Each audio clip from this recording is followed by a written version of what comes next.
ألا إن أولياء الله لا خوف عليهم ولا هم يحزنون. وقال النبي صلى الله تعالى عليه وآله وسلم إن لله خلقا خلقهم الله لهوائج الناس يفزع الناس لهوائجهم أولئك الآمنون من عذاب الله. صدق الله العظيم وصدق رسوله النبي الكريم. إن الله وملائكته يصلون على النبي يا أيها الذين آمنوا صلوا عليه وسلموا تسليما.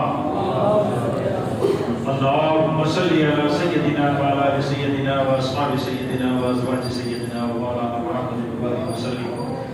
صلاة وسلام عليك يا رسول الله صلى الله عليه وسلم. واہ کیا جود و کرم ہے شریعت تیرا، نہیں سنتا ہی نہیں مانگنے والا تیرا. اور منقبت میں اللہ حضرت فرماتے ہیں واہ کیا مرتبہ اے غوث ہے بالا تیرا، اونچے اونچوں کے سروں سے قدم آلا تیرا. محترم حضرات، آج ہم سیدنا حضور غوث اعظم رضی اللہ تعالیٰ عنہ کا ذکر کرنے سننے حاضر ہوئے. اللہ تعالیٰ اس کو قبول فرمائے، بارگاہ غوثیت میں مقبول ہو جائے. یہ مہینہ ربیع الثانی، اس سے پہلے تھا ربیع الاول. ربیع الاول، ربیع الاول کے معنی ہے پہلی بہار. اس کو آپ نے سنا ہے اپنے خطبہ علماء کی زبان. ربیع الثانی کے معنی ہے دوسری بہار. ربیع الثانی کے معنی دوسری بہار. بہار کے مقابلے میں خزاں آتی ہے، جیسے آپ کے مقابلے میں پانی. اس طرح سے تمام چیزوں کی ضدیں ہوتی ہیں، تو بہار کی ضد خزاں ہے.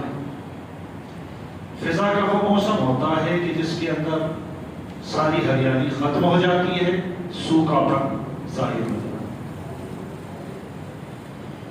درختوں سے پتے گر جاتے ہیں، کھیتوں میں گھاس کو سوکھ جاتی ہے، کھیتیاں ختم ہو جاتی ہے، پھل وغیرہ بھی اس موسم میں کوئی خاص نہیں آتا. بہار کا موسم وہ ہوتا ہے کہ جس میں ہر طرف ہریالی ہی ہریالی، ہر طرف ہریالی ہی ہریالی. اب انسانی جسم کے اندر بھی دو طرح کی بہاریں پائی جاتی ہیں. انسانی روحانی اعتبار سے بھی آپ دیکھیں گے تو وہی کچھ ہوگا. انسانی اعتبار سے جب دیکھیں تو اس کے لیے خاص توجہ کریں. اس کے لیے دو طرح کی بہاریں چاہیے. ایک بہار جسمانی، آپ آنکھوں کی بہار کو جب دیکھیں تو ہرا نظر آئے، ہریالی نظر آئے تو آنکھوں کی بہار ہے. ہریالی نظر آئے تو آنکھوں کی بہار ہے. آپ حسن دیکھیں، آنکھیں کیا چاہتی ہیں کہ اس کو بہار ملے اور ایسی بہار ہو کہ آنکھیں ٹھنڈی ہو جائیں. حسن دیکھا تب بہار، ہریالی دیکھی تب بہار. میں اس میں زیادہ تفصیل میں نہیں جانا چاہتا. اب کیا ہے کانوں کی بہار. کانوں کی بہار، اچھی آوازیں سننا ہے کہ نہیں. اگر کانوں کو بری آوازیں سننے کو ملے تو دماغ پک جاتا. اس آواز کی برائی کو قرآن میں اللہ نے بیان کیا ہے. ارشاد فرمایا اِنَّ أَنكَرَ الْأَصْوَاتِ لَصَوْتُ الْحَمِيرِ. یہ مکروہ آواز اگر کوئی ہے تو وہ گدھے کی آواز ہے. کبھی انسان اس کو غور سے نہیں سنتا. پھر اس کے بعد آپ آئیں تو منہ کی بہار. اگر آپ نیم کے پتے پکا کر ساگ بنا کر کھائیں تو منہ کی بہار نہیں ہوتی، کڑوی چیزیں کھائیں تو ذائقہ ختم، لذیذ میٹھی چیزیں کھائیں، نمکین چیزیں کھائیں، آپ کیا ہے تمام طرح کے آئٹم بنا کر اچھے اچھے کھاتے رہیں تو منہ کی بہار۔ دوستو یہ تھی جسمانی بہار، میں سمجھانے کے لیے چند لفظ آپ کے سامنے بولا۔ اور دوسری بہار اور کریں، دوسری بہار کیا؟ دوسری روحانی بہار ہے، دوسری روحانی بہار ہے۔ وہ کیسے ملتی ہے؟ ایک تو یہ ہے کہ آپ خود بڑے محنت کش ہیں۔ ایک آدمی مارکیٹ میں آیا، غریب تھا، بڑی محنت کی، رئیس ہو گیا۔ کیوں؟ اس کی عقل نے بھی کام کیا اور اس نے محنت بھی کی، تب جا کے وہ اوپر آیا۔ آپ اور ہم اسی طرح سے ہیں کہ روحانیت میں جب قدم رکھتے ہیں تو بعض اللہ والے وہ ہیں جو اللہ والوں کو دیکھ کر ترقی کر لیا کرتے ہیں، اور بعض وہ ہیں کہ جن کو طبی یوں کہیے کہ روحانی طبیب کے پاس جانا پڑتا ہے، روحانی حکیموں کے پاس جانا پڑتا ہے۔ اور روحانی حکیم کیا کرتے ہیں؟ روحانی حکیم اس کو دیکھتے ہیں کہ اس کے اندر مرض کون سا ہے۔ آپ دیکھیے کبھی بھی بخار میں ہارٹ کی گولیاں نہیں دی جاتی، کبھی بخار کے اندر کینسر کی دوا نہیں دی جاتی، بخار میں بخار کی اور کینسر میں کینسر کی، ہارٹ اٹیک میں ہارٹ اٹیک کی۔ آپ اتنا یاد رکھیں کہ یہ روحانی ڈاکٹر اور طبیب جو ہے نا، یہ چہرہ دیکھنے کے بعد سمجھ جاتے ہیں کہ یہ کون سی دوا کا تھا۔ ابتدا میں اسے بتاتے ہیں باوضو رہو، اس کے بعد کہتے ہیں نمازوں کی پابندی کرو، نماز کے بعد کہتے ہیں تھوڑی دیر ذکر و اذکار کرو۔ اب جب یہ ذکر و اذکار کر لیتا ہے نمازوں کا اور طہارت کا پابند ہو جاتا ہے تو پھر اس کے بعد کہتے ہیں رات کو اٹھا کرو، تہجد کا وقت آئے، مصلی پر بیٹھ کر آنسو بہا کر اپنے رب کو منایا کرو، آنسو بہا کر اپنے رب کو منایا کرو۔ آج ہم دیکھیں نام کچھ بھی گئے کچھ بھی ہیں، مگر کیا ہم اس منزل میں ہیں؟ رات کو اٹھنا تو دور کی بات ہے، دن کو کبھی مصلی کے لیے ہم تیار نہیں ہو۔ اب جب انسان روحانی طبیب کے علاج سے اس لائق ہو جاتا ہے کہ وہ اپنے آپ کو کچھ مرض سے باہر سمجھنے لگتا ہے، دیکھتا ہے کہ ہاں میرا مرض کم ہو رہا ہے، اب اللہ کے ذکر میں میرا دل جم رہا ہے، دل جمعی ہے، جب بھی وہ اللہ کا ذکر کرتا ہے طبیعت جم جاتی ہے، جب بھی وہ نماز کے لیے کھڑا ہوتا ہے دوسرے خیالات سب ختم ہو جاتے ہیں۔ کیوں؟ اب جو ہے اس کی روحانی بہار کی ابتدا ہو رہی تھی، وہ بھی کس کے ذریعے سے؟ جو روحانی ڈاکٹر تھا، جو روحانی طبیب۔ اب طبیب نے جب اس کو آگے بڑھایا تو پھر ایک منزل ایسی آئی کہ جس میں بذات خود یہ دوا کھاتے کھاتے روحانی بذات خود ایک طبیب بن گیا، اور جب طبیب بن گیا تو پھر دوسرے مریضوں کا علاج کرنے لگا۔ سیدنا حضور غوث اعظم رضی اللہ تعالیٰ عنہ کی بارگاہ ایک ابو غالب نام کا فضل اللہ حاضر ہوا۔ میں آپ کو یہ بتا رہا ہوں کہ جب یہ خود طبیب بن جاتا ہے تو پھر دوسروں کا علاج بھی کرنے لگتا ہے اور اندر کی بیماریاں بھی جاننے لگتا ہے۔ حاضر ہو کر کہا حضور، جب کوئی رسول اکرم صلی اللہ علیہ وآلہ وسلم کی بارگاہ میں آتا اور کہتا یا رسول اللہ آپ میرے یہاں دعوت قبول فرمانے اور تناول کرنے چل کے میرے لیے بڑا فخر کا باعث ہوگا، تو دعوت قبول کرنا یہ رسول اللہ کی سنت، لہذا حضور میں آپ کے پاس آیا ہوں کہ آپ میری دعوت قبول کر لیں اور میرے غریب خانے پر تشریف لے آئیں۔ آپ تھوڑی دیر خاموش رہیں، گردن جھکائی، مراقبہ کیا، تھوڑی دیر کے بعد سر اٹھانے کے بعد ارشاد فرمایا ٹھیک ہے صاحب، ہم نے تمہاری دعوت قبول کر لی، چلو ہم تمہارے گھر چلیں گے، چلو ہم تمہارے گھر چلیں گے۔ دوستو غوث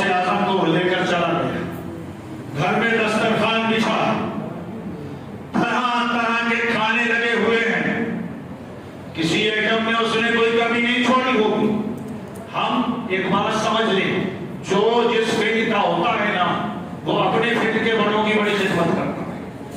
اگر سیاسی ہے تو منسٹروں کی بڑی خدمت کرتا ہے، اگر وہ پیر ہے تو بزرگان دین کی بڑی خدمت کرتا ہے۔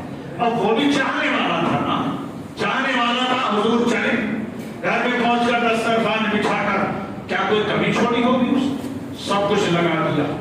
بہت سے بزرگ لوگ، علماء، صوفیاء، اولیاء اس دسترخوان پر تشریف فرما۔ حضور غوث اعظم بیٹھے، اس گھر والے نے کیا کیا، ایک مٹکا 2 آدمی اٹھا کر لائے اور وہاں رکھ دیا، ایک طرف رکھ دیا، یہاں دسترخوان بچھا ہے، وہاں مٹکا رکھا۔ اب کھانا سب تیار ہے نا، دیری تو نہیں ہونا چاہیے، مگر نہ غوث اعظم خود ہاتھ بڑھا رہے ہیں اور نہ ہی کسی کو اجازت دے رہے ہیں کہ میں تم سے ہوں۔ سب لوگ حیران و پریشان ہیں، مٹکے کی طرف کسی کی نظر نہیں۔ غوث اعظم کا سر جھکا ہوا ہے، برات میں آنکھیں مچی ہوئی ہے، کسی کی ہمت نہیں تھی اونچے اونچوں کے سروں سے قدم اعلیٰ تیرا، کسی کی ہمت نہیں تھی کہ سوال کر لے۔ اوپر کو سر اٹھایا، میں صاحب خانہ اس مٹکے کو اٹھا کے ادھر لاؤ۔ عام لوگ ہوتے تو وہ یہ سمجھتے کہ اس کے اندر بھی کوئی کھانا ہوگا، مگر وارے واہ، اللہ تعالیٰ کے کچھ بندے وہ ہوتے ہیں نا جو لوگوں کی صرف حاجتوں کو پورا کرنے کے لیے پیدا کیا ہے۔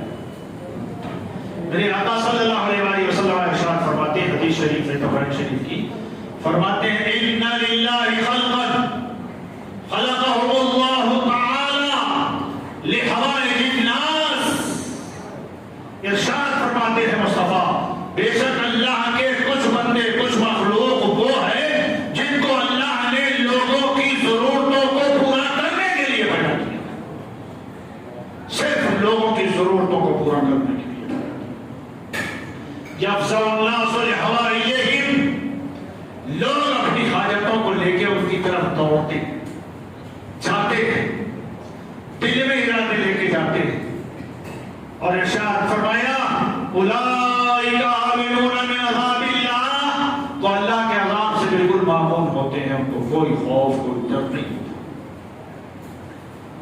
اور اتنا بھی یاد رکھیں، اولئک آمنون من عذاب اللہ، وہ لوگ جو حاجتیں پوری کرتے ہیں وہ بھی عذاب سے مامون ہیں، اور جو لوگ حاجتیں پوری کرانے سے دل سے جاتے ہیں ان پر بھی اللہ فضل کر کے ان کے بھی عذاب کو ختم فرما۔ اب کچھ لوگ آگے حاجت پوری کر دیتے اور کچھ لوگ بلا کے حاجت پوری کراتے، لیکن بلانے کے بھی انداز عجیب ہوتے ہیں۔ کیا کہتے ہیں حضور آپ کے چلتے ہم جب دعوت قبول کرتے تھے آپ بھی کرتے، کہتے یہ نہیں کہا کہ میرے یہاں چلیے آپ کی دعوت، رسول اللہ کا ذکر کیا، اہل بیت کا ذکر کیا، تاکہ کم سے کم یہ معلوم ہو جائے کہ میں ان کا چاہنے والا ہوں، آقا آپ کی بارگاہ میں آیا ہوں۔ پہنچ گئے اور میں اٹھا کے لاؤ، اس کو اٹھا کے لاؤ، ارشاد میں کھولو، کھول دو۔ تب صاحب خانہ کہتا ہے حضور میرا ایک بچہ ہے جو آنکھوں سے اندھا ہے، پیروں سے لنگڑا ہے، ہاتھوں سے اپاہج ہے، پورا جسم اس کا ایسا ہے کہ وہ کسی طرح سے بھی کام نہیں کر سکتا، ایک گوشت کا لوتھڑا ہے جو اس پر رکھا۔ فرمایا کھولو، کھول دیا۔ غوث اعظم کی نظر تو وہیں سے دیکھ رہی تھی جو گھر میں سے آیا تھا، تو یہ نظر وہیں سے دیکھ رہی تھی۔ اب آئیں کھولا گیا، میرے غوث نے اس پر نظر کرم ڈالی، فرمایا قم باذن اللہ، اللہ کے حکم سے اٹھ کے کھڑا ہو جا۔ اتنا کہنا تھا کہ کھڑا ہوا، دوڑ کے بچوں کو اٹھا کے کھیل لے۔ اب میں یہاں پر آپ کو سوال دیتا ہوں، ہمارے بعض لوگ کہتے ہیں کیا یہ قرآن میں ہے؟ کیا یہ قرآن میں ہے کہ اندھا صحیح ہو جائے، گوڑی صحیح ہو جائے، ہاتھ پیروں سے مفلوج صحیح ہو جائے، جو چل نہ سکتا ہو وہ صحیح ہو جائے؟ کیا یہ قرآن میں ہے؟ میرے بھائی قرآن کو پڑھا کرو، محبت سے پڑھا کرو قرآن۔ تم نے جب عقیدہ ہی پہلے بنا رکھا ہے کہ نہیں ہے تو تمہیں ملے گا. قرآن کو محبت سے پڑھا کرو. قرآن میں اللہ تعالیٰ ارشاد فرماتا ہے سیدنا عیسیٰ علیہ السلام کے تعلق سے. وہ کہتے ہیں انی اخلق من الطیر، میں پرندہ بناتا ہوں. کہیۃ الطیر، جو پرندے کی جیسی صورت ہوتی ہے. مٹی کا ایک پرندہ تیار کرتا ہوں، اپنے ہاتھ سے مٹی بھگوتا ہوں، اپنے ہاتھ سے پرندہ بناتا ہوں. فانفخ فیہ طیرا، اور میں اس کے اندر پھونکتا ہوں، یعنی منہ بھی بناتا ہوں، اس کے منہ میں پھونک دیتا ہوں. ارشاد فرمایا فیکون طیرا باذن اللہ، حکم میری ہوتی ہے، حکم اللہ کا ہوتا ہے. وہ پرندہ مٹی کا اٹھتا ہے اور پڑپڑاتا ہوا اڑتا چلا زندہ ہو جاتا. ارے یہ تو سعید خانہ کا بچہ تھا یار، اس میں جان تو تھی نا، اس میں جان تو تھی. مٹی کے پرندے میں تو کوئی جان ہی نہیں، بس ایک نبی کی پھونک لگ گئی، اڑ گیا. اور ارشاد فرماتے ہیں اس واقعے کے تحت اس آیت کریمہ کو پورے طور پہ دیکھیں. اور ارشاد فرمایا وانی وَأُبْرِئُ الْأَكْمَحَ وَالْأَبْرَصَ وَأُحْيِي الْمَوْتَ بِإِذْنِ اللَّهِ. اور اللہ نے ارشاد فرمایا کہ میرا عیسیٰ کہتا ہے کہ وَأُبْرِئُ الْأَكْمَحَ، میں مادر زاد اندھوں کو اچھا کر دیتا ہوں. یہ کیا ہے؟ یہ بچہ مادر زاد اندھا نہیں تھا، بعد میں اندھا بنا. حضرت عیسیٰ کہتے ہیں کہ جو ماں کے پیٹ سے اندھا پیدا ہوا ہے میں اس کو بھی روشنی دے دیتا ہوں. وَأُبْرِئُ الْأَكْمَحَ وَالْأَبْرَصَ. اور فرمایا یہ برس والا جو ہوتا ہے نا، چٹے چٹے نشان وغیرہ پورا جسم جو ہو جاتا ہے، فرمایا میں اس کو بھی اچھا کر دوں. وَأُحْيِي الْمَوْتَ، اور مرے ہوئے کو بھی زندہ کر دیتا ہوں. کیا ہے؟ اچھا ایک بات سوچیں، مرے ہوئے کی روح نکل گئی، پھر وہ روح واپس آئی ہے زندہ ہو گئی ہے نا. جو روح واپس آئی تو زندہ ہو گئی، لیکن اس پرندے نے کہاں سے آئی؟ وہ جو بنایا تھا نا مٹی کا، اس کی تو روح ہی نہیں نکلی. اس کے لیے نئی روح تیار کر کے ڈالی. فرمایا میں کیا ہے مادر زاد اندھوں کو اچھا کرتا ہوں، میں کوڑیوں کو اچھا کرتا ہوں، اور میں مردوں کو زندہ کرتا ہوں. اتنی بات سمجھ لیں کہ اگر بغیر کسی واسطے کے ظاہر ہو تو وہ ہے اللہ کی قدرت. بغیر کسی واسطے کے ظاہر ہو تو وہ ہے اللہ کی قدرت. اور اگر یہی قدرت نبی نے ہو کر ظاہر ہو تو یہ ہے نبی کا معجزہ. اور یہی قدرت اگر غوث اعظم میں ہو کر ولی میں ہو کر ظاہر ہو تو یہ ہے ولی کی کرامت. یہ ہے ولی کی کرامت. حضرت عیسیٰ نے بھی اللہ کے حکم سے کیا، غوث اعظم نے بھی اللہ کے حکم ہی سے کیا. فرمایا قم بإذن اللہ، اے ٹانگوں کے لنجے انسان، اے ہاتھوں کے سگڑے ہوئے بیمار، اے آنکھوں کے ختم ہونے والے نابینا، قم بإذن اللہ، کھڑا ہو جا اللہ کے حکم سے. کھڑا ہو گیا، کھیلنے لگا. گھر والے کی انتہا نہ رہی خوشی. آپ سوچیں اللہ نہ کرے اگر کسی کا بچہ ایسا ہو، اس کو کتنا دکھ ہوتا ہے، اور اچانک وہ کھڑا ہو جائے تو قدموں میں گر کے کہے گا غوث اعظم میری ساری زندگی کی کمائی اور جان مال سب آپ پر نثار ہے، سب آپ پر نثار ہے. تو اتنا یاد رکھیں کہ غوث اعظم کی بارگاہ وہ بارگاہ ہے کہ جہاں جانے کے بعد ہر نا امید امید والا بن جاتا ہے، ہر ناکام کام والا بن جاتا ہے، اور ہر مایوس اپنی مرادوں کو حاصل کر لیا حاصل کر لیا. مگر حقیقت یہ ہے کہ ہم لوگ جو محبت کرتے ہیں نا وہ دلی محبت ہونی چاہیے. محبت دلی محبت ہونا چاہیے. اور اتنا بھی یاد رکھیں کہ آپ اگر کچھ کرتے ہیں 11ویں کے نام پر تو اتنا یاد رکھ لیں نہ سید صاحب پر ہمارا دباؤ ہے نہ آپ لوگوں کا دباؤ ہے. سید صاحب ہم کو بریانی چاہیے 11ویں شریف کی، آپ کی 11ویں کیجیے، اس سے کوئی یاد نہیں کرتا. بلکہ خود دل میں پیدا ہوا میرے باپ کرتے تھے، میرے دادا کرتے تھے، میں بھی کروں گا، میرے بچے بھی کریں گے۔ یہ کیا ہے؟ اخلاص، محبت، للہیت، خلوص ہے۔ غوث اعظم آپ ہمارے ہیں اور ہم آپ کے ہیں۔ اس پر ایک راحت دوری کا پتہ یاد آ رہا ہے، بڑا اچھا اسے یہ الگ بات کہ خاموش کھڑے رہتے ہیں، یہ الگ بات کہ خاموش کھڑے رہتے ہیں۔ جو بڑے لوگ ہیں دراصل بڑے رہتے ہیں، اور کہتا ہے ایسے درویشوں سے ملتا ہے ہمارا شجرہ، ایسے درویشوں سے ملتا ہے ہمارا شجرہ، جن کے جوتوں میں کئی تاج پڑے رہتے ہیں۔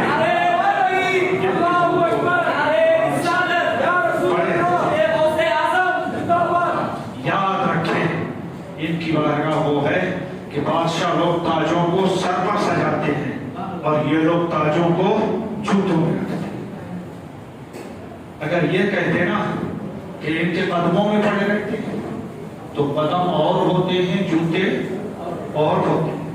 ان کو تو جوتوں کو وہ اہمیت حاصل ہے، اور حقیقت یہ ہے یار، یہ بزرگوں کی جو غالباً حضرت مولانا حسن رضا خان صاحب علیہ رحمہ کا شعر ہے، وہ فرماتے ہیں جو سر پہ رکھنے کو مل جائے نالے پاک حضور، رسول اللہ کی وہ مبارک جوتی اگر سر پہ رکھنے کو مل جائے، فرماتے ہیں جو سر پہ رکھنے کو مل جائے نالے پاک حضور، تو پھر کہیں گے کہ ہاں تاجدار ہم بھی ہیں، صرف رکھنے سے تاجدار بن جاتے ہیں۔ حقیقت یہ ہے کہ بزرگوں کے تاج ان کے جوتوں میں نظر مستنجد باللہ خلیفہ عباسیہ ابو المظفر حاضر بارگاہ ہوتا ہے، سرکار غوث اعظم کی بارگاہ میں حاضر ہوا، ساتھ اس کے غلام بھی، 10 غلام 10 دیناروں کی بڑی بڑی تھیلیاں ہاتھوں میں ٹانگے ہوئے، آیا دستبوسی کرتے ہوئے غلاموں کو اشارہ کیا حضرت کی بارگاہ میں پیش کرو۔ انہوں نے وہ اٹھایا، بڑھایا، حضرت نے فرمایا مجھے نہیں چاہیے، مجھے نہیں چاہیے۔ حضور بڑی محبت سے لایا، قبول کر دیں، فرمایا نہیں چاہیے، انداز بدل گیا، ایک یہ پیار بھرا انداز تھا، مجھے نہیں چاہیے۔ دوبارہ جب ضد کی تو فرمایا مجھے نہیں چاہیے۔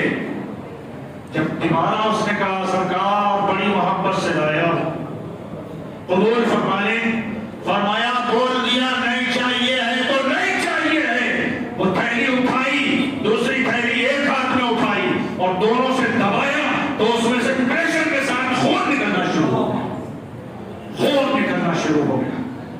خلیفہ تو شدت رہ گیا، یہ کون سی آفت؟ ارے بھائی دنیا میں کیا ہے، درختوں سے خون نکلتا ہے، انسانوں جانوروں سے خون نکلتا ہے، جاندار چیزوں سے خون نکلتا ہے، یہ سونے سے کب سے خون نکلنے لگا؟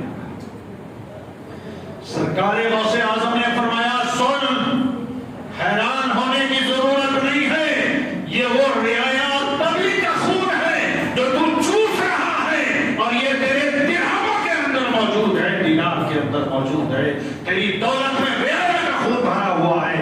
ارشاد فرمایا اگر رسول اللہ کی رشتہ داری کا پاس نہ ہوتا تو اتنا نچوڑتا ان تھیلیوں کو یہ خون بہہ کر تیری چوکھٹ پر جاتا۔